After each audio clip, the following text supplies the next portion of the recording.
अगर आप उत्तर प्रदेश के किसी ने एग्जाम की तैयारी कर रहे हैं तो ये वीडियो बहुत ही महत्वपूर्ण है, क्योंकि उत्तर प्रदेश के बांध से हमेशा एग्जाम में प्रश्न पूछा जाता है।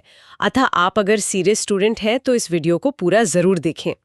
तो चलिए पहले समूह ललितपुर जिले से शुरू करते हैं। जी बिल्कुल। सूची में क्रमांक 1 है राजघाट बांध। इसे रानी लक्ष्मीबाई बांध भी कहते हैं। इसका निर्माण वर्ष 2000 में पूर्ण हुआ। यह बेतवा नदी पर है, जो यमुना की सहायक नदी है। जी। स्थान ललितपुर है और इसकी ऊंचाई 43.5 मीटर है। देखिए, ललितपुर को अगर आप नक्शे में देखेंगे ना, तो वो मध्य प्रदेश से घिरा हुआ एक फनल या कीप की तरह लगता है। हाँ बिल्कुल, ढलान वाला इलाका। सही कहा, इसलिए वहां पानी रोकना आसान है। राजघाट बांध 43.5 मीटर की ऊंचाई के साथ एक बहुत विशाल परियोजना है। और छात्रों, राजघाट और रानी लक्ष्मीबाई बांध एक ही हैं, इससे लेकर कंफ्यूज मत होइएगा। बहुत अच्छा पॉइंट है। अब आते हैं क्रमांक 2 पर, गोविंद सागर बांध। निर्माण 1953 में हुआ। जी, ये शाहजाद नदी पर बना है और नोट्स में लिखा है कि शाहजाद बेतवा की ही सहायक नदी है। बिल्कुल, स्थान इसका भी ललितपुर है और ऊंचाई 18.29 मीटर है। इसी से जुड़ा है हमारा क्रमांक 3, जामिनी बांध। जी। ये 1973 में बना। और नदी कौन सी है? जामिनी नदी, जो खुद बेतवा की सहायक है। स्थान ललितपुर और ऊंचाई 19.18 मीटर है। पर सर एक मिनट जी, यहाँ मुझे थोड़ा कंफ्यूजन हो रहा है। आपने कहा शहजाद बेतवा की सहायक है, फिर जामिनी भी बेतवा की सहायक है। छात्रों को ये नदियां कैसे याद रहेंगी? तो इसे याद रखने के लिए दिमाग में एक रिवर ट्री यानी नदी का पेड़ बना लें। अच्छा, हाँ, मान ले कि बेतवा मुख्य तना है। अब इस तने से 2 शाखाएं निकल रही हैं, एक शहजाद और दूसरी जामनी। गोविंद सागर बांध शहजाद वाली शाखा पर है और जामनी बांध जामनी वाली शाखा पर है। दोनों का पानी अंततः बेतवा में ही जाता है। समझ गई, ये काफी स्पष्ट है। लेकिन क्रमांक 4 पर कहानी और उलझ जाती है। कैसे? क्रमांक 4 है सजनाम बांध। 1990 में बना, सजनाम नदी पर। लेकिन यहाँ लिखा है कि सजनाम सीधे बेतवा के नहीं बल्कि जामनी की सहायक नदी है। जी, स्थान इसका भी ललितपुर है और ऊंचाई 22.34 मीटर है। तो आयोग ऐसे ही सवाल फंसाता है ना? बिल्कुल, यही नेगेटिव मार्किंग वाले जाल होते हैं। छात्र रट लेते हैं कि ललितपुर की हर नदी बेतवा में गिरती है, पर सजनाम पहले जामनी में मिलती है। छात्रों, इस अंतर को अलग रंग से हाईलाइट करें। सही कहा। अब क्रमांक 5 देखते हैं, शहजाद बांध। निर्माण 1992। जी, गोविंद सागर बांध था, वो भी तो शहजाद नदी पर था। हाँ बिल्कुल था। और उसे बेतवा की सहायक बताया था। क्या एक ही नदी 2 अलग-अलग नदियों की सहायक बन सकती है?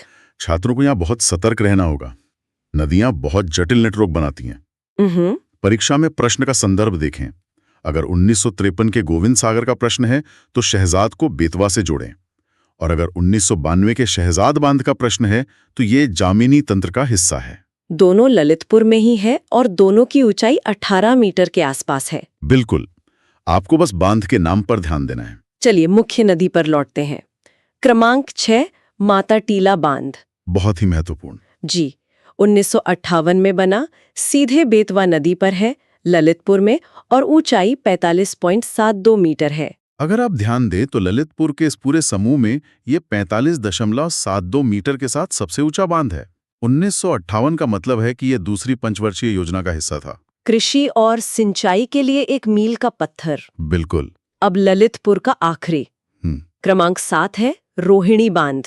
निर्माण वर्ष 1983। और नदी भी रोहिणी ही है। जी, स्थान ललितपुर और ऊंचाई 17.82 मीटर। तो छात्रों, 1 से 7 तक की सूची से साफ है कि बेतवा, जामिनी, शहजाद, सजनाम या रोहिणी का नाम आए तो सीधा ललितपुर टिक करना है। एकदम सही। अब ललितपुर से आगे बढ़ते हैं मिर्जापुर की तरफ। क्रमांक 8 से 12 तक। विंध्या पर्वतमाला का क्षेत्र। जी, क्रमांक 8 है अहरौरा बांध। 1955 में बना, गराई नदी पर, मिर्जापुर में। ऊंचाई 22.87 मीटर। ललितपुर तो समझ आ गया सर, पर मिर्जापुर में क्या अलग है? मिर्जापुर में नदियां बरसाती होती हैं, ढलान के कारण पानी तेजी से बह जाता है। इसलिए गराई जैसी छोटी और तेज बहाव वाली नदियों पर बांध बनाना जरूरी था। छात्रों को इन नदियों के नाम कई बार लिखने होंगे। शॉर्टकट नहीं है कोई। क्रमांक 9 है अधवा या अधवा बांध। 1978 में बना। जी। नदी अधवा है, मिर्जापुर में, ऊंचाई 20.48 मीटर।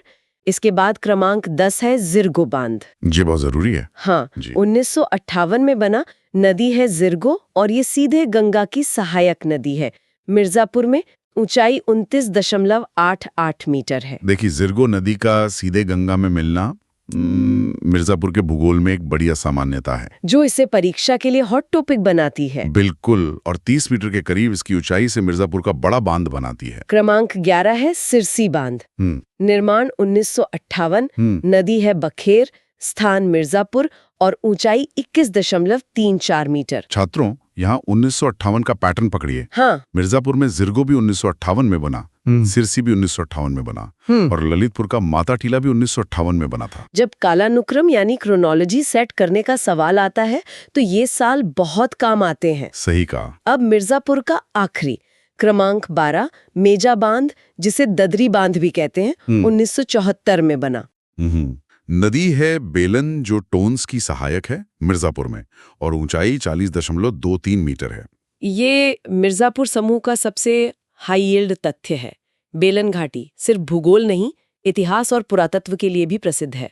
पाषाण काल के साक्ष्य मिले हैं वहां। बिल्कुल। और उसी बेलन नदी पर 40.23 मीटर ऊंचा मेजा बांध इस क्षेत्र की सबसे बड़ी जल संरचना है। चलिए, अब तीसरे भाग पर चलते हैं, सोनभद्र और झांसी। क्रमांक 13 है कन्हार बांध। जी, जो अभी निर्माणाधीन है। कन्हार नदी पर, जो सोन की सहायक है, सोनभद्र के रॉबर्ट्सगंज में। निर्माणाधीन होने से ये करंट अफेयर्स का सवाल बन जाता है। सोनभद्र का रॉबर्ट्सगंज याद रखें। बिल्कुल। और अब आता है क्रमांक 14, गोविंद बल्लभ पंत सागर, जिसे रिहंद बांध भी कहा जाता है। हाँ, 1962 में पूर्ण हुआ। रिहंद नदी पर, जो सोन की सहायक है, सोनभद्र के पिपरी में। और इसकी ऊंचाई पर ध्यान दें। जी, इसकी ऊंचाई 91.46 मीटर है। मतलब लगभग एक 30 मंजिला इमारत। इसे इतना विशाल क्यों बनाया गया?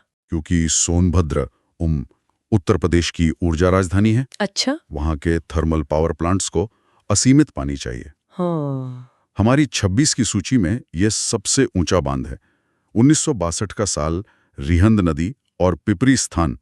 आयोग ने इस पर अनगिनत बार सवाल पूछे, इसे भूलना नहीं है। इसी श्रृंखला में क्रमांक 15 है ओबरा बांध, 1970 में बना। ये भी रिहंद नदी पर है, सोनभद्र के रॉबर्ट्सगंज में। ऊंचाई 29.23 मीटर। तो सोनभद्र में रिहंद नदी पर दो मुख्य बांध हो गए, 1962 का रिहंद और 1970 का ओबरा। जी। अब सोनभद्र से सीधे ऐतिहासिक झांसी चलते हैं। क्रमांक 16 है सुकमा डुकमा बांध, 1909 का बांध। हाँ, बेतवा नदी पर है झांसी में।